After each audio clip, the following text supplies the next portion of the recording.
స్వామి, నీకు భక్తుల పోటీ పెరిగిపోయి నన్ను అస్సలు పట్టించుకోవట్లేదు స్వామి. నీకు రోజు ఒక కొబ్బరికాయ కూడా కొడుతున్నా, నువ్వు మటుకు నా మొహాన్ని ఓ కొబ్బరి చెప్పు కొడుతున్నావంతే. మాకు డబ్బివ్వు స్వామి, బోల్డ్ అంత డబ్బివ్వు స్వామి, లెక్క పెట్టుకోలేనంత డబ్బివ్వు స్వామి. మా ఆయన్ని రోజుకో కోటేసుకునే కోటీశ్వరుణ్ణి చేయి స్వామి.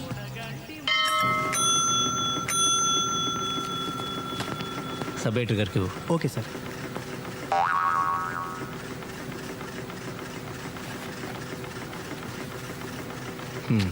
వచ్చింది పైరవి కోసం. నన్ను అరెస్ట్ చేయడానికి వచ్చినట్టు ఆ యూనిఫామ్ దేనికి? ఈ యూనిఫామ్తో అయితే ఏ పనైనా ఈజీగా అయిపోద్దని. సరే సరే, ఎవరన్నా? ఇక్కడే, కానీ లాభం లేదు సార్.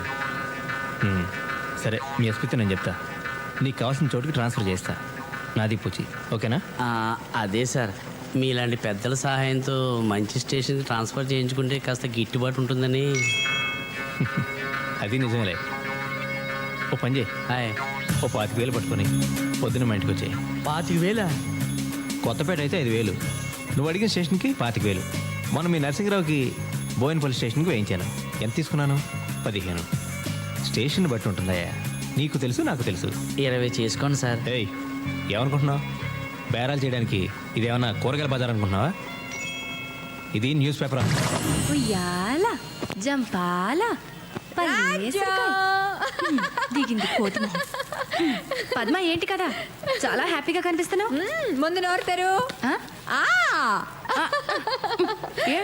లాటరీ ఉంది తగిలిందా? అమ్మా తల్లి, నోరిప్పితే డబ్బు గురించేనా?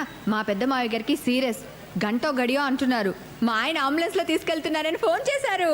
మీ పెదమావ గారు చావు బతుకుల మధ్య ఉంటే నేను స్వీట్ పంచమని ఏ డాక్టర్ చెప్పాడు? అది కాదు రాజ్యం, మా మావయ్య గారికి పిల్లలు లేరు, పెళ్ళాలు లేరు, మేం తప్ప ఎవ్వరూ లేరు. కానీ 10-12 కోట్ల ఆస్తి ఉండొచ్చు. 10-12 కోట్ల? మరేమనుకున్నావు?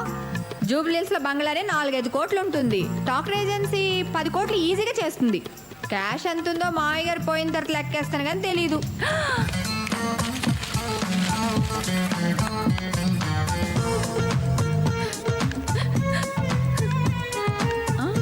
అదేంటి నువ్వేడుస్తున్నావు? చెట్టంత మనిషి అంత ఆస్తిపాస్తులు కూడబెట్టి పిల్లా పిచ్చుగా లేకుండా పోతున్నారంటే నా మనసు బాధపడిందే. ఎంతైనా సాటి మనిషి కదా. నేను తోటి వాళ్ళ కష్టాలు చూసి తట్టుకోలేను, నీకు తెలుసు కదా. కాకపోతే ఆయన పైకి పోయాడు అనుకో, మేం జూబ్లీహిల్స్ బంగ్లాలకు పోవచ్చని చిన్ని ఆశ. నీ తప్పే ఉందిలే పద్మ. ఒకరి దురదృష్టం మరొకరు అదృష్టంగా మారుతుందని ఓ డాక్టర్ చెప్పాడులే. ఏంటో మా మంచితనమే మమ్మల్ని ఇలా కాపాడుతుంది స్వరాజ్యం. ఈ స్వీట్ అన్నయ్య గారికి మేము జూబ్లీహిల్స్లోకి మారిపోయాక మీరు కూడా అక్కడే ఒక చిన్న ఇల్లు అద్దెకు తీసుకుని వచ్చేయండి. ఒకవేళ మా ఇంట్లోనే చిన్న అవుట్ హౌస్ లాంటిది ఉంటే మీరు కూడా మాతో పాటే ఉండొచ్చు. మరి నేను బయలుదేరినా ఆయన ఫోన్ చేస్తారు. చూసారా సార్, ఈ డాక్టర్ల అన్యాయం. మా పెద్దనాన్నగారు బతకరు, చచ్చిపోతారని చెప్పారు. ఆయన చచ్చిపోతారని నేను చాలా కంగారు పడ్డాను సార్. కంగారు పడలేదు, ఆశపడ్డావు.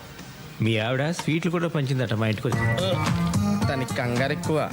అంటే బయట వాళ్ళ దగ్గర అయితే యాక్ట్ చేయగలం, కానీ మనం ఫ్యామిలీ ఫ్రెండ్స్ కదండి సార్. ఏమైనా దేవుడు నాకు అన్యాయం చేశాడు సార్. కలుసుకుంటుంటే కడుపు రగిలిపోతుంది, అంటే కడుపు కాలిపోతుంది. రేయ్, ఆకలిస్తుంది, అర్జెంట్గా ఏమైనా చదువుకో. వినటానికా తినటానికే? నేను తినడానికి ఇడ్లీ, వడ, పూరి, మసాలా దోశ, ఆనియన్ దోశ, ఊతప్పం తప్ప మిగిలినవన్నీ ఉన్నాయి సార్. మిగిలిపోయినాయా? రే, ఇక్కడ తినడం కంటే ఇంటికి వెళ్ళి మా పిల్లలంటే గడ్డి తినడం బెటరు. పదండి సార్, వెళ్దాం రండి. రే, మీ ముసలాయన పోలేదనగా ఈ కోపం. మనిషి అన్నాక ఈ రోజు కాకపోతే రేపైనా పోవడం ఖాయం. అలాగే నీకు కోట్లు కలిసి రావడం కూడా ఖాయం. అదృష్టవంతుడు రా నువ్వు. నాకు ఉన్నారు చుట్టాలు, ఇంటికి వస్తే ఛార్జీలు కూడా నేనే ఇవ్వాలి. అంటే ఉద్యోగం సంగతి అయితే నీకు తెలుసు కదా. ఈరోజు పొద్దు నుంచి సాయంత్రం వరకు కొట్టుకు చేస్తే ముష్టి బేరం కూడా కుదిరింది. అందుకే సార్, అయితే పొలిటికల్ లీడర్ అవ్వాలి లేదా పొలిటికల్ రిపోర్టర్ అవ్వాలి. మొదట మనం ఎలాగ అవ్వలేము సార్. ఎందుకంటే మీరు నాకు, నేను మీకు ఓటేసుకోవడం తప్ప మన పిల్లలు కూడా మనకు ఓటేరు. మీకు రెండోదే కరెక్ట్ సార్. ఇంకొంతకాలం మీరు ఇలాగే క్రైమ్ రిపోర్టర్గా ఉన్నారనుకోండి, మీరే క్రిమినల్గా మారే ప్రమాదం ఉంది. వేసవ ఉద్యోగం ఇప్పుడు మారదామన్నా ఆ ఎడిటర్ గాడు ఒప్పుకోడు, రానివాడు.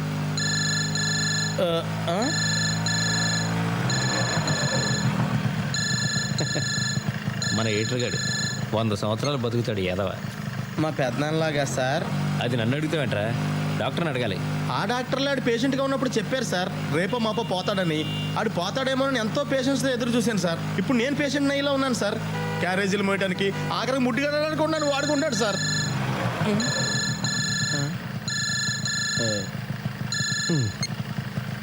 హలో. మీకు సెల్ ఫోన్ ఉన్నది ఎందుకయ్యా?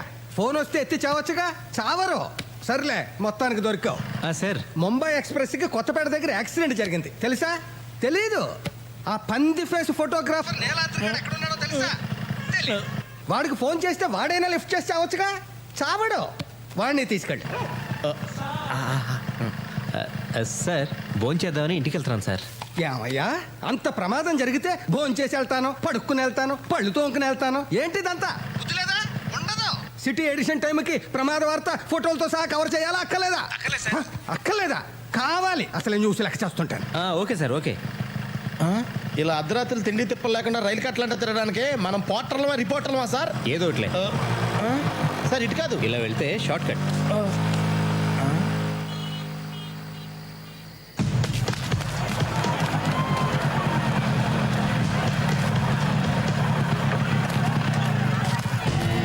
సార్ సార్ ఈ యాక్సిడెంట్ జరిగి ఎంతసేపు అయింది? అరగంట పైన అయింది.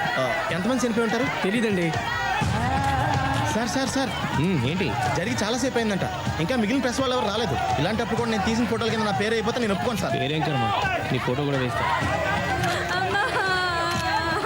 ఇది చూడమ్మా. అది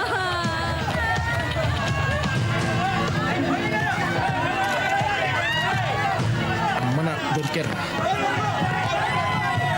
హలో హలో, యాక్సిడెంట్ ఎప్పుడు జరిగింది? ఎంతమంది చనిపోయారు? ఏమోనయ్యా, ఇవే వెతుకోయా బాబు. అసలే టెన్షన్లో ఉంటే మధ్యలో ఈడొకడు.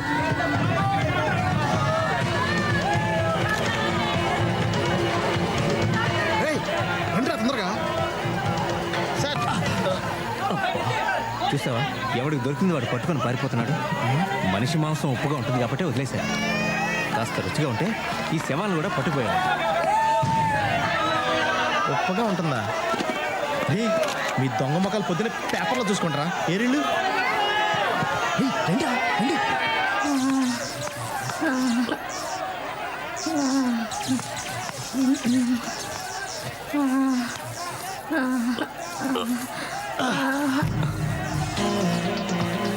నీ బ్యాడ్ లక్.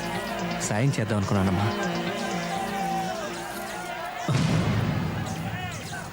నువ్వు తీసుకో. హేయ్, తీసుకోమంది ఫోటో కాదు, ఇవి తీసుకో. ఇది దొంగతనం సార్. అందులోనూ చచ్చిపోయిన వాళ్ళ ఒంటి మీద బంగారం తీసుకోవడం అంటే మరీ అన్యాయం సార్. పోనీ నేను తీసిస్తే నువ్వు తీసుకుంటావా? కళ్ళగద్దుకుని మరీ తీసుకుంటాను సార్. వచ్చేస్తాను సార్.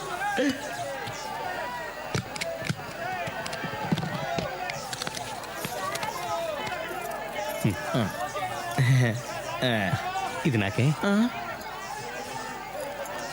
ఓకే. పాపం ఘోరం కదా, అన్యాయంగా చచ్చిపోయింది. అవునవును. ఇంకేముంటాయి, వీళ్ళు వెళ్తున్నారు అనవసరంగా. ఎంత సంపాదించినా ఇప్పుడే ఈ రాత్రి సంపాదించేయాలి. నన్ను కూడా గుర్తుంచుకోండి సార్. వాటాలు కరెక్ట్గా ఉండాలి సార్. 50-50.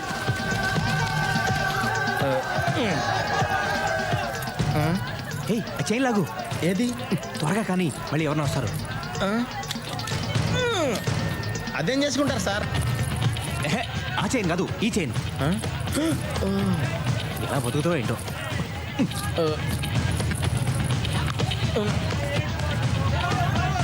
సార్ ఆ ఏసీ బోగిలోకి వెళ్తే పద, బాగా బలిసి ఉంటారు. సార్ మీరు లోపలికి వెళ్ళండి సార్. నేను బయట ఎవరు రాకుండా కాపలా కాస్తాను. సరే. అమ్మయ్య.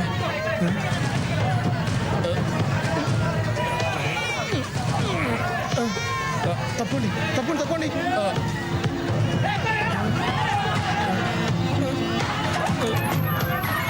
సార్ ఏమైనా దొరికిందా?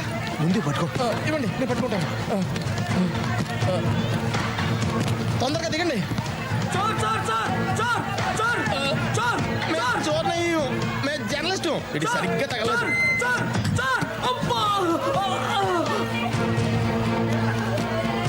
ఏయ్, నువ్వు ఫోటోలు ఇస్తా ఉండు, నేను ఈ 2 సూట్ కేసులు ఇంట్లో పెట్టేసి వస్తాను. సార్ 2 సూట్ కేసులు మీరే పట్టుకెళ్ళిపోతారా?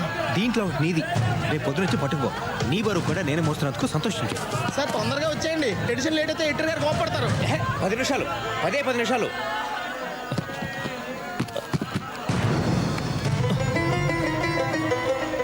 నిన్ను ఫోటోలు తీయమన్నాను కదరా. అంటే ఈ సూట్ కేసులో అంటే నీ సూట్ కేసు పట్టుకుని ఎక్కడికైనా పారిపోతాను అనుకున్నావా? రామ ఎంత మాట సార్. అంటే మీరు ఒక్కళ్ళే 2 సూట్ కేసులు పట్టుకుని వెళ్ళలేరు కదా అని. సరే సరే త్వరగా. ఇదిగో. అలాగే 2 ఉన్నాయి సార్. అమ్మయ్య వచ్చేసా. ఏయ్, ఆ రెండిట్లో ఒకటే నీది. Sorry sir.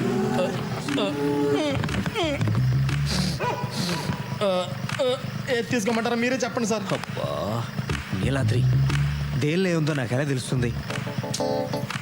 కళ్ళు మూసుకుని నోరు మూసుకుని ఏదో ఒకటి తీసుకో. దొంగ సొత్తు గురించి అర్ధరాత్రి నడివీధిలో ఇలా డిస్కషన్ పెట్టుకోకూడదు. తొందరగా. రెడ్ డేంజర్, వీడికే ఇచ్చేస్తాం బెటర్. ఇదే తీసుకోండి సార్.